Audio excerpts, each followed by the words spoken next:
Hello everyone and welcome to part 5 of the Getting Started series on Adobe Premiere Rush CC. In this video, you will learn how to save your video to your devices and share directly to your social media channels. In this first release of Rush, your social media destinations include YouTube, Facebook, Instagram, and Behance, and more destinations will be added over time.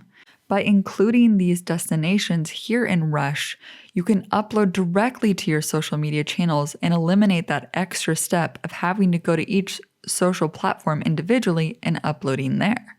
So to add to YouTube, just turn on that destination so it turns blue. Then here you can log into your YouTube account and specify which playlist you want to add the video to.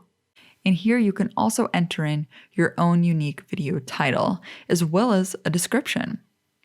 You can also add in your own unique tags to boost your video's discoverability. Then from there, you can set a custom thumbnail from a current video frame in your video, or you can upload your own custom design that you created in Adobe Photoshop or Adobe Spark Post. And if you need it, you can even schedule your video to upload on a specific date or time. Rush will automatically choose a default preset that's optimized to make your video look great on whatever social media platform you're publishing to. But you can also open up the advanced settings and choose other export presets that you prefer. And then you can hit export to share your video to the world. But don't worry, you will have one more chance to preview your final video, and then you can relax, kick back, and have a cup of tea, and Rush will export and handle the upload for you.